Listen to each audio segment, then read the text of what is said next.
Buenas tardes, en breve iniciamos. Permítanos un momento, por favor.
No.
Y el teléfono.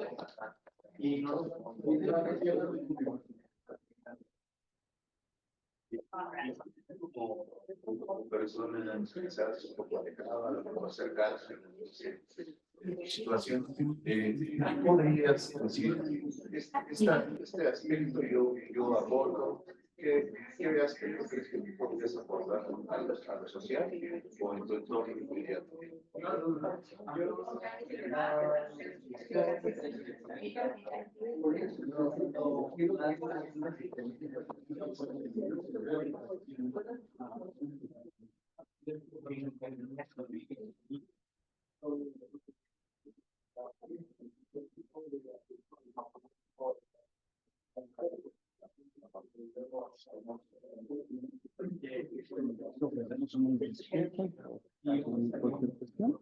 Sin embargo, continuamos con la Ya.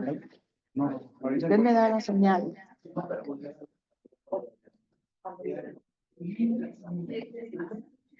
Y algo ya para terminar, en 3 palabras, ¿cómo describirías el campo de la cruz?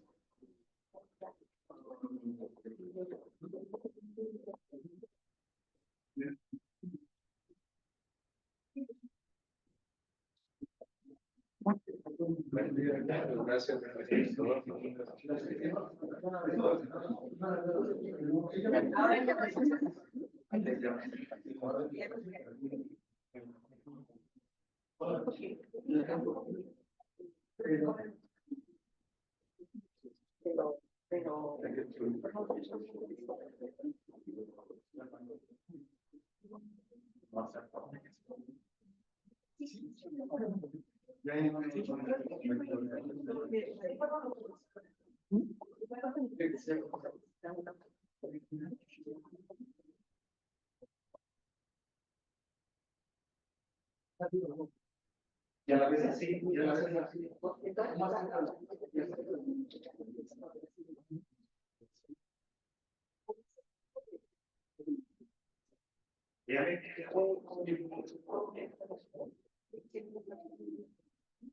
La doctora dice, muchas gracias.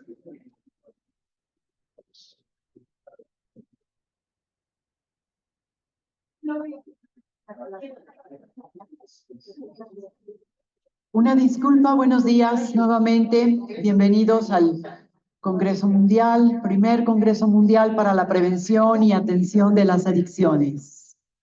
Una disculpa por estos momentitos de espera. Estábamos aquí organizando porque la transmisión es en vivo y es en línea. Pero vamos a dar paso, iniciamos con nuestra primer conferencia del día de hoy. Una conferencia magistral a cargo del doctor Blanco, Carlos Blanco, director de División de Epidemiología, Servicios e Investigación de Prevención de NIDA, de Estados Unidos. La conferencia Adicciones en Psiquiatría hoy.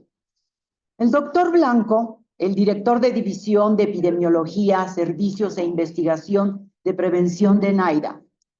El doctor Carlos Blanco es director de la División de Epidemiología en Nueva York, en Estados Unidos. Anteriormente fue catedrático de psiquiatría en la Universidad de Columbia, también en Nueva York. Ha publicado más de 400 artículos de investigación y es miembro de la Academia Nacional de Medicina, uno de los mayores honores en el campo de la medicina en Estados Unidos. Tenemos al doctor Carlos Blanco ya en línea. Sí, estoy preparado. Cuando quiera empiezo. ¿Me puede oír? Doctor Blanco, doctor Carlos Blanco, ¿nos escucha? Sí, ¿me puede oír? Sí, lo escuchamos muy bajito. Bueno, ¿Se intentaré escucha hablar bien en alto. línea? Sí, ¿puede oírme mejor ahora? ¿O todavía no? Bien, lo escuchamos bien, gracias. Vale, muchas gracias. Bueno, muchas gracias a ustedes por invitarme, en primer lugar en mi propio nombre, pero también en nombre de del Instituto Nacional de Drogas de Estados Unidos, que lo llamamos NIDA por las siglas en inglés. Así que cuando diga NIDA, espero que recuerden que me refiero al Instituto Nacional de Drogas. Muchas gracias por la conferencia. Obviamente el tema es muy importante y voy a dar como una visión general de cómo estamos pensando en las adicciones, sobre todo en el uso de sustancias en Estados Unidos. Lo primero que quiero decir es que no tengo ningún conflicto de interés.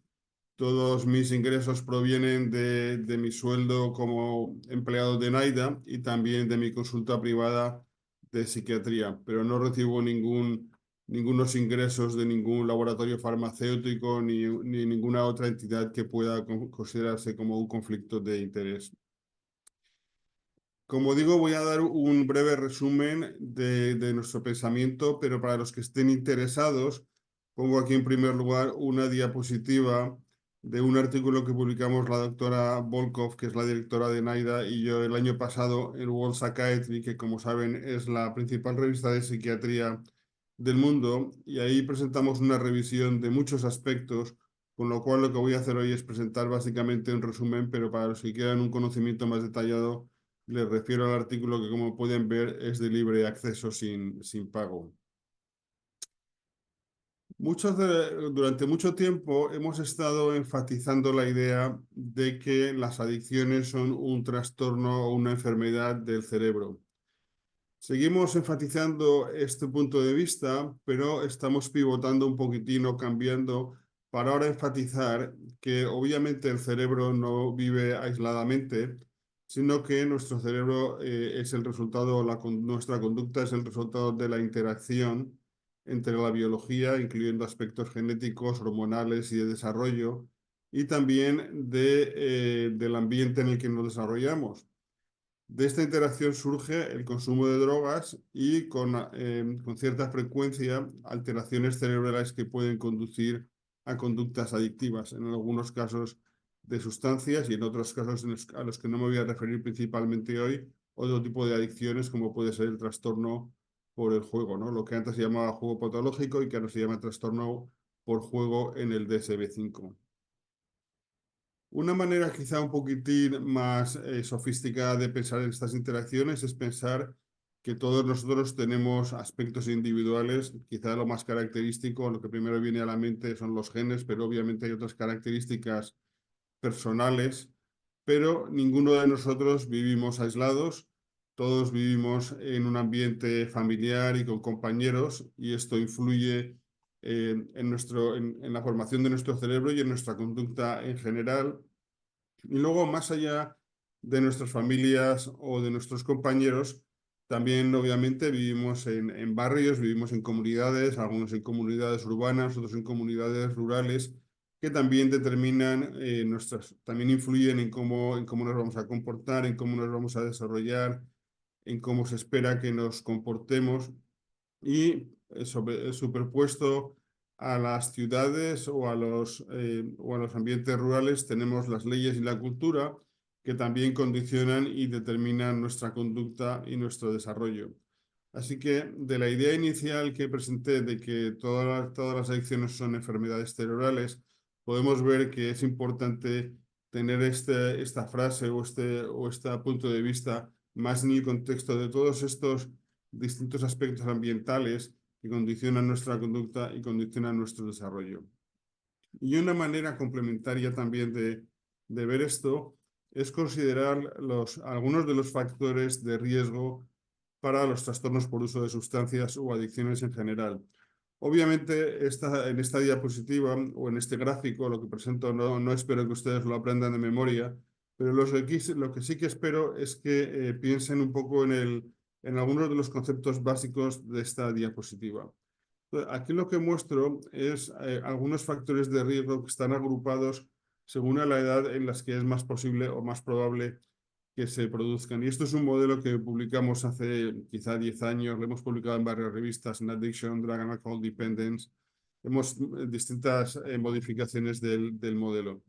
Como pueden ver, en la primera fila o en la primera sección del modelo se ven factores de riesgo que ocurren o bien en la infancia o pueden ocurrir antes de nacer, como por ejemplo la historia familiar de trastorno por uso de sustancias, ser víctima de abuso sexual, vivir en una familia que tenga ciertos problemas, haber perdido a un padre. Luego, en la segunda fila, lo que se muestran son factores de riesgo que pueden ocurrir en la adolescencia temprana o se manifiestan inicialmente en la adolescencia temprana. Por ejemplo, la impulsividad, la baja autoestima que salió en la discusión, en la presentación del Congreso, en la inauguración del Congreso. También el inicio temprano de trastornos de ansiedad o el inicio temprano del uso de sustancias y también la desviación en la conducta social o los trastornos de conducta. Luego, si seguimos bajando, podemos ver el impacto que puede tener el adquirir o el tener bajo nivel educativo, tener una historia de trauma o tener comorbilidad psiquiátrica.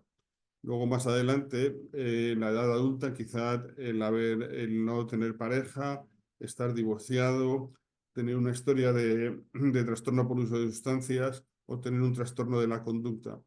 Y luego, quizá más recientemente, pues tener poco apoyo social, tener problemas en la relación de pareja para los que tienen pareja, baja religiosidad, tener factores estresantes y de nuevo el trastorno de conducta. Entonces, en este modelo se pueden ver varias cosas. Primero, la variedad de factores de riesgo que pueden conducir o que pueden aumentar la probabilidad de que alguien desarrolle un trastorno por uso de sustancias. Luego, que estos factores de riesgo tienen como un efecto de cascada, de manera que, por ejemplo, solamente voy a poner un par de ejemplos porque obviamente las combinaciones son prácticamente infinitas. Por ejemplo, el tener una historia de abuso de sustancias o de trastorno por uso de sustancias aumenta el riesgo de impulsividad, puede aumentar el riesgo de autoestima, obviamente va a aumentar la probabilidad de que alguien empiece a usar sustancias de manera temprana, puede conducir al trastorno de conducta. A su vez, si escogemos o si seleccionamos alguno de los factores de la segunda etapa, pues por ejemplo la baja autoestima puede hacer que uno se exponga a situaciones de trauma. El usar sustancias de manera temprana puede aumentar el riesgo de comorbilidad. Si seguimos en este efecto de cascada, la comorbilidad puede aumentar el riesgo de tener relaciones interpersonales inestables. De manera que, como se puede ver, cada factor aumenta el riesgo de todos los factores que son posteriores en el tiempo, ¿no? Y a la vez, como decía antes, hay prácticamente un número infinito de combinaciones. Si uno puede pensar, una manera de pensar en estos factores de riesgo son como los elementos de la tabla química, ¿no? Entonces, si combinamos distintos elementos de la tabla química, vamos a encontrar distintos minerales, distintas sustancias. De la misma manera, si combinamos los distintos factores de riesgo, todos nos pueden llevar a un resultado común, que es el uso de sustancias o el trastorno por uso de sustancias, pero también para los que vemos pacientes, yo creo que nos da la idea de por qué, a pesar de que el resultado final es diferente, es el mismo, cada paciente es único y las posibilidades de intervenir tanto a nivel clínico como a nivel de prevención son diferentes para cada persona. Y el otro aspecto, o sea, un aspecto es esta variedad de presentaciones, a pesar de que el cuadro clínico final puede ser el mismo, pero también pensar que los trastornos psiquiátricos, incluyendo los trastornos por uso de sustancias, tienen también un aspecto de desarrollo. No aparecen de repente, sino que hay precursores y, como digo, se van desenvolviendo, se van desarrollando los factores de riesgo y esto nos da oportunidades tanto de pensar conceptualmente cómo son los trastornos por uso de sustancias, aunque digo que muchas de estas cosas que voy a explicar hoy se extienden a otros trastornos psiquiátricos, pero también, como decía, las posibilidades de intervención. Si queremos pensar también a nivel de prevención, no solamente a nivel de intervenir, sino a nivel de estratificar riesgos o pensar qué poblaciones tienen mayor riesgo y probablemente es necesario dedicar mayores recursos. Estos factores de riesgo también nos dan ideas de qué poblaciones podemos seleccionar. Por ejemplo, como decía al principio, pues alguien que tenga historia familiar de uso de sustancias es una persona que tiene un riesgo genético, un riesgo familiar mayor que una persona que no tenga historia familiar. Alguien que tenga historia de impulsividad o que tenga conductas impulsivas también. a nivel, por ejemplo, de comorbilidad psiquiátrica, pues obviamente, como sabemos todos los que vemos pacientes o todos los que tratamos pacientes, el tener comorbilidad psiquiátrica es algo que va a aumentar el riesgo de trastorno por uso de sustancias. Así que estas son las cosas básicas de este modelo, ¿no? La variedad de factores de riesgo, cómo se pueden combinar para presentar el mismo cuadro clínico, pero con matices, y luego la oportunidad tanto de estratificar el riesgo como de hacer intervenciones de prevención o de tratamiento.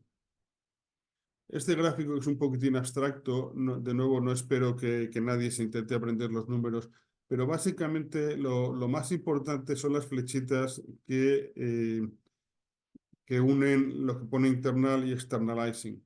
Entonces, es tentador, y en algunos sitios en Estados Unidos se hace, empezar en los trastornos como por uso de sustancias como entidades aisladas, como enfermedades que ocurren como si dijéramos en un vacío.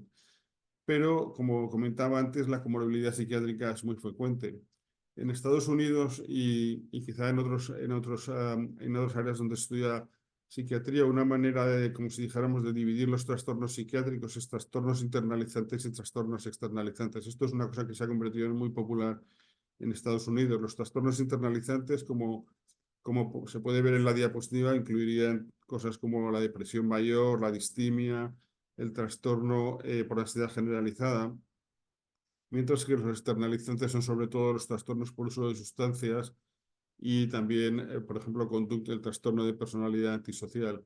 Entonces, los nombres a veces pueden como confundir, ¿no? Porque el pensar internalizante, externalizante, podemos pensar que son como puntos de un espectro y que el tener un trastorno internalizante protege del externalizante, pero en realidad es al revés, que es lo que muestran estas flechitas que lo unen, ¿no? El tener un trastorno internalizante en realidad aumenta la probabilidad de tener un trastorno externalizante. Y de nuevo, si nos fijamos en la práctica clínica, el tener ansiedad va a aumentar la probabilidad de que alguien use sustancias y desarrolle un trastorno por uso de sustancias. Y de la misma manera, muchas personas que tienen trastorno por uso de alcohol o trastorno por uso de drogas, es más probable que tengan depresión o que tengan ansiedad social o que desarrollen un trastorno de pánico. Entonces, de nuevo, traer la idea de que los trastornos por uso de sustancias no existen aislados, sino que existen en esta estructura más amplia de los trastornos psiquiátricos. De la misma manera, los factores las consecuencias del trastorno por uso de sustancias no son necesariamente individuales. Entonces, lo que pongo en este gráfico también, que es un poquitín abstracto, pero la idea general es que, como si dijéramos, todos los trastornos por uso de sustancias tienen como una vulnerabilidad básica. Las personas tienen una vulnerabilidad básica. No es exactamente la misma, pero cuando uno tiene vulnerabilidad para conductas adictivas, la tiene para muchas conductas adictivas. Y de nuevo, es muy consistente con la práctica clínica en la que vemos que mucha gente tiene no solamente una adicción, sino que tiene adicciones múltiples. En muchos casos, adicciones a varias sustancias, en otros casos, adicciones que pueden ser algunas a sustancias y otras pueden ser conductuales, como puede ser el trastorno por juego. Y luego, de la misma manera que, como si dijéramos, la vulnerabilidad para las adicciones tiene aspectos comunes, también las consecuencias de las adicciones tienen aspectos comunes y algunas de las consecuencias pues las conocemos todos, ¿no? Como puede ser la inestabilidad personal, aumento del riesgo de violencia, problemas económicos, problemas de salud física general, problemas psicológicos. Y una de las cosas que hemos visto es que a medida que uno tiene más adicciones, el riesgo de tener estas consecuencias aumenta. De manera que una persona que solamente tiene una adicción tiene menor riesgo de sufrir las consecuencias que una persona que tiene a lo mejor 2 o 3 trastornos por uso de sustancias o de otras adicciones. En esta gráfica lo que quiero mostrar es, como veis, como podéis ver, hay dos ejes. En el eje horizontal es cuántos años han transcurrido desde que la persona empezó a utilizar sustancias, mientras que el eje vertical es la probabilidad de desarrollar un trastorno por uso de sustancias, una adicción. Entonces, como podéis ver, a lo largo si nos movemos hacia la derecha en el eje horizontal, o sea, cuanto más tiempo pasa, la probabilidad de tener una adicción aumenta. Y como veis también, el riesgo o sea, la sustancia que tiene el mayor riesgo es la nicotina, es el tabaco. El alcohol, cannabis, cocaína, mucha gente que lo prueba acaba teniendo una adicción, pero no todo el mundo. Y de hecho, mientras que la nicotina sigue aumentando a lo largo de los años, en otras sustancias, las personas que no han desarrollado una adicción, digamos que a los 5 o 10 años, es poco probable que la desarrollen. Quiero advertir que parte de por lo que este riesgo se reduce es porque muchas personas dejan de utilizar la sustancia. Hay personas o hay gente que empieza a utilizar cocaína a lo mejor en una edad temprana, pero a los 2 o 3 años de utilizarla lo deja y por eso no desarrolla la adicción, mientras que mucha gente que empieza a utilizar tabaco continúa fumando y por eso desarrolla la adicción. La imagen especular de desarrollar la adicción sería cuánta gente remite. Y de nuevo, esta gráfica se lee de la misma manera. En el eje horizontal vemos cuánto tarda la gente en remitir, mientras que en el eje vertical lo que se mide es la probabilidad de remitir y el 1 sería el 100%. Entonces, si miramos las gráficas, podemos ver que eventualmente, o sea, en algún momento, prácticamente todo el mundo que ha tenido una adicción acaba por remitir. Aunque aquí quiero poner un paréntesis de que algunos están excluidos del estudio porque si mueren ya no siguen en este estudio. Estas gráficas están basadas en un estudio epidemiológico que hicimos en Estados Unidos siguiendo a 43.000 personas durante varios años. Pero volviendo al aspecto de la remisión, aunque la mayoría de la gente en algún momento remite, también se puede ver en la gráfica que se tarda muchos años en remitir. Algunas personas tardan 30, 40 años en remitir. Entonces, si trasladamos esta idea a otros trastornos, como puede ser cáncer, diabetes, hipertensión, si alguien remitiera de la diabetes 20 o 30 años después, es una buena noticia, pero pensemos en todo el daño que todo lo que esa persona ha sufrido y también todo el daño sistémico que ha tenido, ¿no? Entonces, de la misma manera, quizá el tabaco sea el mejor ejemplo. Si alguien remite de trastorno por uso de tabaco 10 o 20 años después de tenerlo, de nuevo, es buena noticia, hay que alegrarse, pero todo el daño que ha podido tener en los pulmones, en el estómago, en el intestino, en todos los órganos, ese daño pues es difícil de revertir.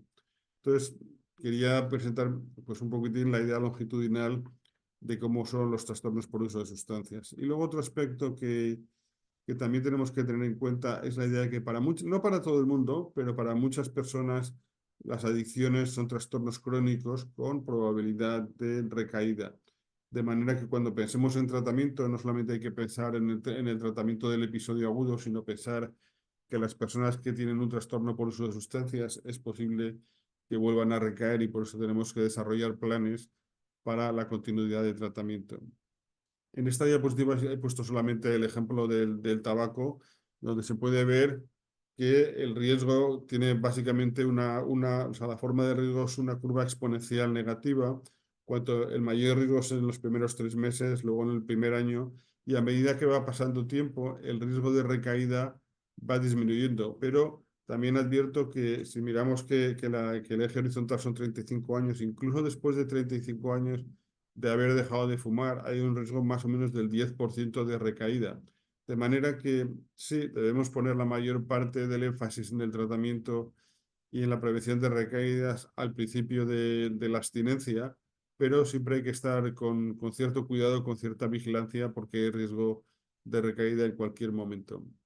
Una pregunta que me hacen muchas veces y por eso he decidido incluirlo en la charla es si la gente cambia de adicciones. Es decir, si la gente que, por ejemplo, deja de fumar tiene un riesgo mayor de empezar a beber o si la gente que deja de beber tiene mayor riesgo de utilizar cocaína. Y la respuesta es que no. La respuesta está clara.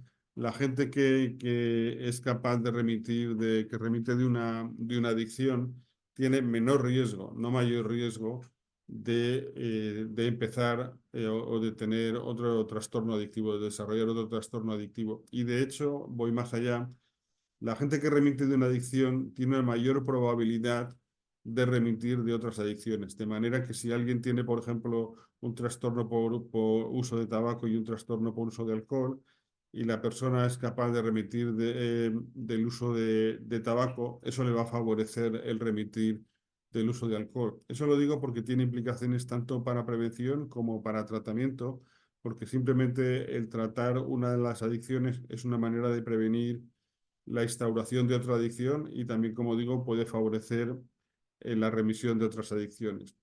Ahora voy a pasar a hablar un poquitín de algunos de los temas epidemiológicos que nos están preocupando en Estados Unidos. Como sabéis, tenemos un gran problema con la sobredosis. Un problema que ha ido variando de sustancia en los últimos 40 años, pero que en los últimos 20 o 25 años, como sabéis, se ha focalizado en los opiáceos y durante los últimos 10 o 15 años al menos han estado aumentando continuamente el número de sobredosis. Pero os presento unos datos recientes del Center for Disease Control, ¿no? Del Centro de Enfermedades y Prevención de Estados Unidos, el CDC. Y estos datos provisionales, como podéis ver, muestran que por primera vez parece que va a haber o que ha habido una disminución en el número de sobredosis en Estados Unidos. No sabemos exactamente por qué ha podido ocurrir esto. Puede ser por toda la investigación que se ha hecho en los últimos años desarrollando nuevos tratamientos y también porque esos tratamientos han llegado a más gente. Así que todavía estamos intentando averiguar cuáles son las causas exactas, pero en cualquier caso sigue siendo una preocupación para nosotros, pero como digo, también algunas buenas noticias. Otro aspecto de la sobredosis que nos ha preocupado, bueno, primero quiero hablar, sí, mencionar un poquitín que una de las preocupaciones y una de las razones por las que ha habido aumento de sobredosis en los últimos años, a pesar de que, como digo, en los datos más recientes quizá muestren una inversión de esa tendencia, es por el acceso mayor al fentanilo y otros compuestos similares, ¿no? Y el fentanilo, como todos sabemos, tiene una letalidad mucho mayor que otros opiáceos. Y una de las cosas que está ocurriendo cada vez más en Estados Unidos es que mucha gente que usa drogas consume fentanilo sin saberlo. Puede ser porque algunas otras drogas que consumen estén contaminadas, como puede ser la heroína, pero también porque algunos comprimidos, algunos comprimidos que parece que son de una cosa contienen fentanilo y entonces la gente lo consume involuntariamente y acaba teniendo una sobredosis. Hay un incentivo grande, como sabemos, en suministrar fentanilo, porque la fabricación es bastante sencilla a nivel químico, bastante barata y entonces reporta muchos beneficios a las personas que venden el fentanilo, ¿no? Otro aspecto de la crisis de los opiáceos que es preocupante para nosotros es que cada vez se ve más silacina, sobre todo en la parte sur de Estados Unidos. La silacina es un compuesto que no se entiende completamente. Sabemos que es un agonista alfa-2, pero parece que puede tener también efecto en algunos receptores opiáceos. Y no hemos acabado de entender muy bien, o aún no entendemos muy bien, por qué la gente combina la silacina con el fentanilo, porque como decía, el fentanilo es bastante barato. Algunas de las cosas que produce la silacina es quizá prolongar el efecto de los opiáceos, pero también tiene, por desgracia, el efecto de disminuir el acceso de oxígeno a los tejidos periféricos, con lo cual, bueno, tiene dos efectos. Uno es que a nivel agudo es mucho más difícil revertir las sobredosis, incluso cuando se utiliza naloxona. Y luego también a nivel crónico produce unas lesiones cutáneas que son bastante difíciles de tratar y bastante dolorosas. Parte de la investigación que estamos ahora haciendo está dirigida a, por una parte, a entender por qué se utiliza la silacina y también a encontrar mejores tratamientos tanto para la sobredosis como para las lesiones crónicas. Otro tema que también nos interesa mucho en Estados Unidos y quizá también sea un tema de interés en México y en otros países es el cambio en la regulación de cannabis y los efectos de cannabis a nivel poblacional. En algunos estudios que hemos hecho recientemente, una de las cosas que se ha visto es que incluso dosis bajas de cannabis tienen consecuencias no solo a nivel de salud mental, que eso ya lo habíamos mostrado hace 10 o 15 años, sino también a nivel de salud, por ejemplo, de cognición, también efectos a nivel educativo, efectos a niveles sociales. Y una de las cosas que nos interesa es seguir estudiando este tema de dosis-respuesta y también el impacto en Estados Unidos. Como sabéis, están cambiando continuamente las leyes de la legalización del cannabis y ver qué impacto tiene esa legalización, tanto a nivel de uso como de recreo, como también para uso médico. Perdón, ver qué impacto tiene a nivel de prevalencia y a nivel de efectos a estas distintas consecuencias. La primera parte de la charla me he enfocado en los aspectos epidemiológicos. Ahora quiero hablar brevemente de qué hemos hecho para cambiar la trayectoria del uso de drogas. Una de las cosas que hemos hecho ha sido, yo creo que ya tenemos una comprensión bastante buena de los mecanismos cerebrales de las adicciones. No es perfecta, pero creo que es una comprensión bastante buena y como podéis ver, distintos aspectos del cerebro, por ejemplo, partes de la amígdala o del hipocampo tienen que ver con aspectos de aprendizaje, otras partes como el nucleus accumbens tiene que ver más con aspecto del refuerzo y luego pues partes de nivel ejecutiva como por ejemplo el anterior cingulate, ¿no? El cingulado anterior. Y todos estos circuitos interactúan para aumentar la vulnerabilidad a las drogas. También tenemos algunas medicinas que son bastante útiles para el uso del trastorno por uso de sustancias, para la nicotina, bupropión, vareniclina y el reemplazamiento de nicotina, otras para alcoholismo y también para adicciones a opiáceos, metadona, naltrexona, buprenorfina. Un medicamento que no he puesto aquí, pero que está generando mucho interés últimamente son los agonistas del glucagón, ¿no? Los glucagon-like peptides, que también se llaman GLP-1s en Estados Unidos, porque parece que aparte de tener un efecto sobre la obesidad y la diabetes, pueden tener un efecto más general sobre las adicciones. Y pueden ser adicciones químicas, pero también pueden tener efecto en otras adicciones. Medicamentos para los que no tenemos trastornos para los que no tenemos medicinas específicas, incluyen la cocaína, metanfetamina y el cannabis, pero como digo, es posible que estos agonistas del glucagón puedan tener un efecto o puedan ser beneficiosos en el tratamiento de estas adicciones. También tenemos distintos tipos de terapia y pongo aquí algunos ejemplos, por ejemplo, como para mejorar el efecto de inhibición de control inhibitorio o de conducta ejecutiva, función ejecutiva, pues la terapia cognitiva es útil para mejorar la conexión prefrontal estriatal, la entrevista motivacional, ¿no? Motivational interviewing en inglés, también el contingency management, ¿no? El manejo de contingencias, de manera que tenemos para algunas cosas medicinas, para otras tenemos psicoterapia, a veces se pueden juntar. Voy a acelerar un poquitín porque veo que no tenemos mucho tiempo y quiero dejar un poquitín de tiempo para preguntas.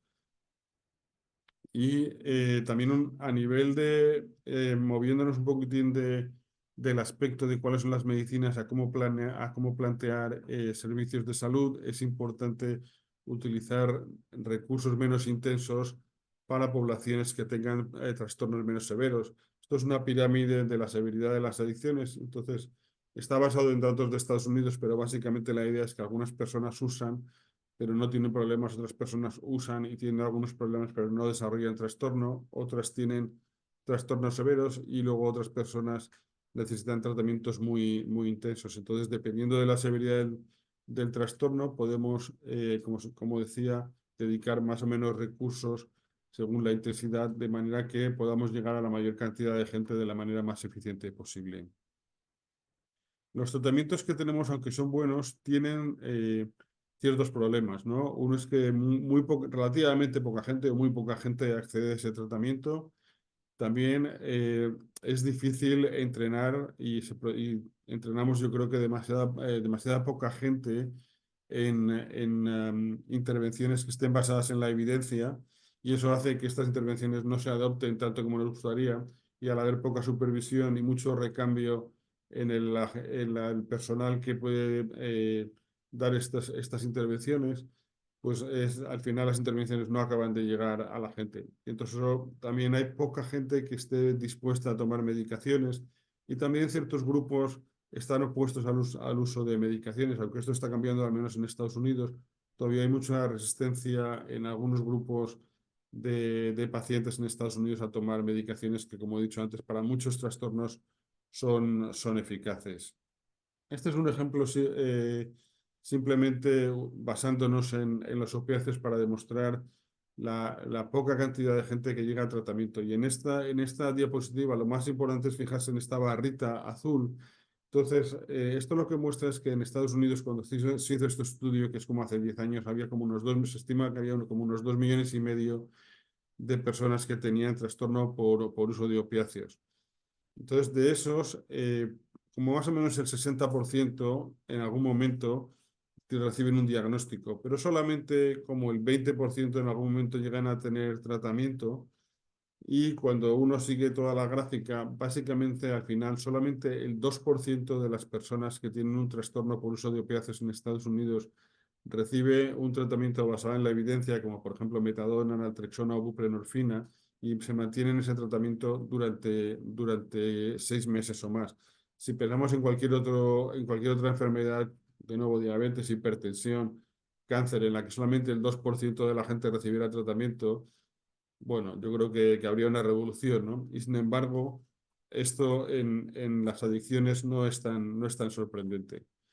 Una de las cosas que estamos haciendo bueno, esto es otra manera de mostrarlo, la probabilidad acumulativa de recibir tratamiento, que como se puede ver, en esta gráfica he cortado la probabilidad en el eje vertical, o sea que ni siquiera después de 30 o 40 años de tener un trastorno por uso de sustancias, ni siquiera la mitad de la gente, ¿no? Porque no llega ni al 50% recibe tratamiento. Es decir, que el acceso al tratamiento es muy, muy bajo en Estados Unidos y yo tendría curiosidad por ver cómo es en México, pero no creo que sea muy diferente porque en España, que es mi país de origen, también las tasas de tratamiento son muy bajas.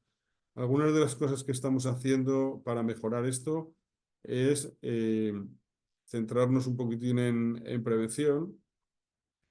Y estos son algunos de los factores que he mostrado antes sobre los que se puede intervenir. Hay otros en los que no podemos intervenir, pero los tenemos que tener en cuenta para adaptar el tratamiento según las necesidades de cada grupo. Y la prevención, que se ha centrado sobre todo en niños y adolescentes, hasta ahora ha mostrado que es bastante eficaz. Este es un estudio que muestra que con intervenciones en población general se puede disminuir el riesgo en un 20-25%. Os vuelvo a traer la gráfica del principio para recordaros que las intervenciones de prevención se pueden hacer a varios niveles. Todos estos niveles se puede intervenir a nivel individual, se puede a nivel de biología, por ejemplo, con los medicamentos, se pueden hacer intervenciones familiares y también, por ejemplo, yendo más arriba, yendo al final al círculo exterior, cambiando las leyes y cambiando la cultura puede tener una gran influencia tanto en el riesgo de desarrollar trastornos como en facilitar el acceso a tratamiento.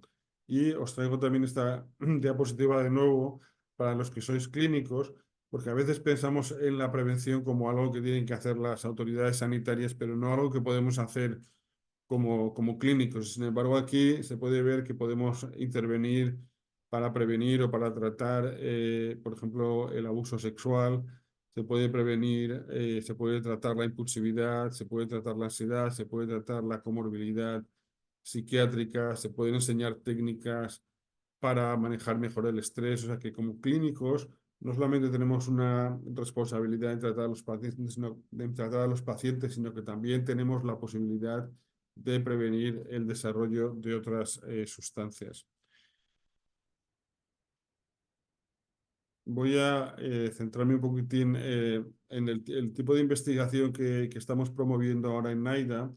Antes la idea era como desarrollar nuevos tratamientos y esperar que la gente de alguna manera iba a ver la luz, que una vez que desarrolláramos los tratamientos todo el mundo los iba a aprender, todos los pacientes iban a querer recibir esos tratamientos, pero obviamente eso no ocurre porque hay muchas barreras para tratamiento, tanto a nivel del paciente como de los clínicos, como a nivel del sistema sanitario. Entonces ahora estamos intentando promover un aspecto que sea más de ver cuáles son las necesidades de los pacientes o de los clínicos, intentar desarrollar proyectos de investigación que solucionen los problemas de estos, tanto de los pacientes como de los clínicos, como de los sistemas sanitarios. Algunas de las cosas que estamos haciendo son investigaciones de neurobiología. Este es el ABCD Study, que os recomiendo que miréis en la página web, que es un estudio longitudinal que nos va a dar una buena idea de cómo se desarrolla el cerebro y el impacto que el uso de drogas puede tener en el desarrollo del cerebro. Esto está hecho en niños de 10 hasta que tengan 20 o 25 años, se van a seguir. Un estudio similar, que es el Healthy Brain. Esto es desde bebés hasta 10 años. Y luego también tenemos mucho interés en el uso de tabaco. Y este es el PATH Study. Lo estoy haciendo muy breve porque sé que tenemos que acabar la conferencia. Entonces, el estudio del PATH lo que hacemos es seguir como unas 40.000 personas para estudiar el uso de tabaco y las consecuencias del uso de tabaco. También tenemos mucho interés en el uso de cigarrillos electrónicos, que cada vez son más frecuentes, sobre todo en adolescentes, y tanto si son un riesgo para empezar a utilizar tabaco de otras maneras como cigarrillos, o si pueden utilizarse como reducción de riesgos. Y finalmente, quiero mencionar algunas de las iniciativas que tenemos en investigación en mi división, como por ejemplo reducción de riesgos, empezar a estudiar la calidad del tratamiento, la implicación, las interacciones entre el uso de sustancias y el sistema de justicia, uso de opiáceos o tratamiento del trastorno por uso de opiáceos y el tratamiento del dolor, y también cómo formar mejor a las personas que van a tratar a los pacientes que tienen problemas con uso de sustancias, ¿no? También enfatizar la prevención y finalmente mencionar las implicaciones de la telepsiquiatría, que cada vez se utiliza con más frecuencia en Estados Unidos y permite un mayor acceso a pacientes, pero también plantea la pregunta de si la calidad del tratamiento es el mismo cuando se hace en persona o se hace por telepsiquiatría. Y con esto acabo mi teleconferencia. Voy a dejar de compartir y creo que tenemos como unos 5 minutos para las preguntas. Siento haber tenido que ir tan deprisa, pero bueno, espero que en estos 5 o 10 minutos que tenemos para preguntas podamos cubrir con más profundidad cualquier aspecto que tengáis interés en que os dé más detalles. Muchas gracias. Blanco, y sí tenemos un par de preguntas.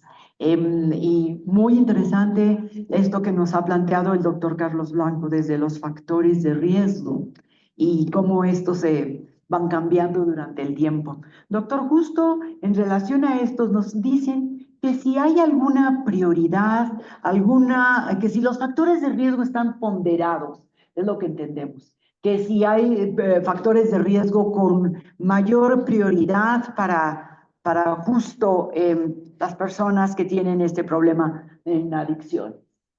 Esa es una Sí, primera pregunta. sí, sí. Bueno, en realidad, sí, algunos factores son más importantes que otros y se puede cuantificar, y eso lo hemos publicado en varios artículos, depende de cada sustancia.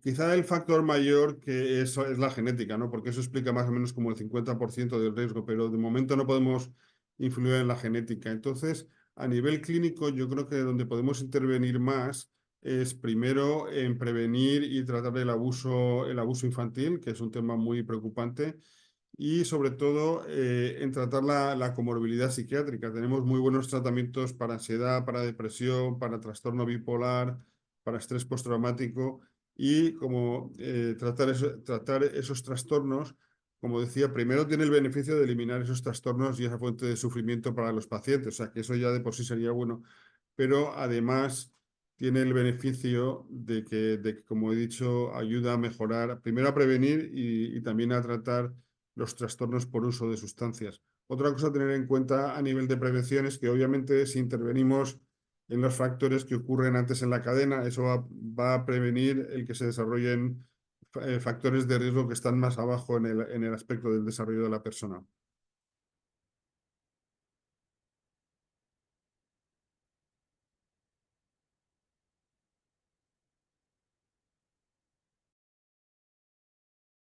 No sé si me quiere hacer alguna otra pregunta o... Porque yo creo que está en mute, yo creo que está silenciada, entonces no sé si me quiere usted hacer alguna pregunta o si alguien más me la va a hacer directamente.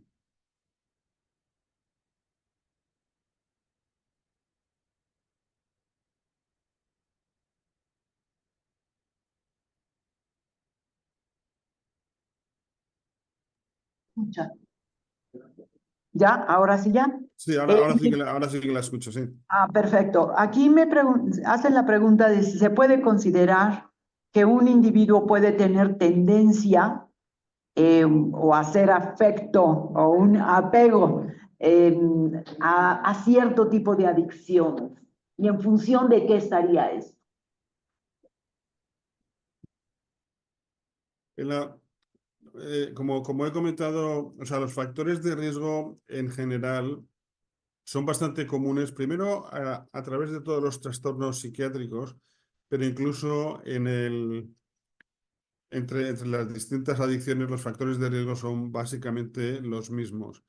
Lo que no sabemos, y es muy buena pregunta, es por qué algunas personas desarrollan trastorno por uso de sustancias a unas sustancias, como por ejemplo puede ser alcohol, mientras que otros la desarrollan a lo mejor a cocaína. Lo primero es que sabemos que sí, que hay algunos factores genéticos específicos, pero también, obviamente, la exposición y la accesibilidad a sustancias va a influir, ¿no?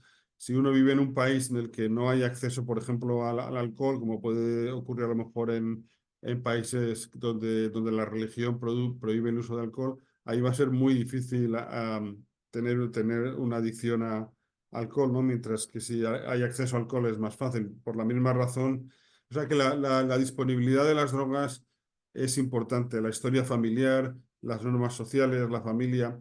No conocemos aspectos biológicos aparte del riesgo genético que determinen el que una persona vaya a desarrollar una adicción u otra.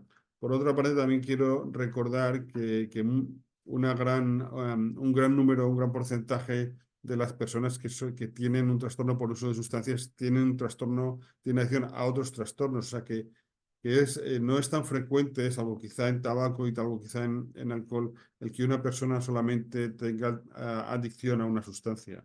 Por eso también es difícil diferenciar la vulnerabilidad individual a cada sustancia.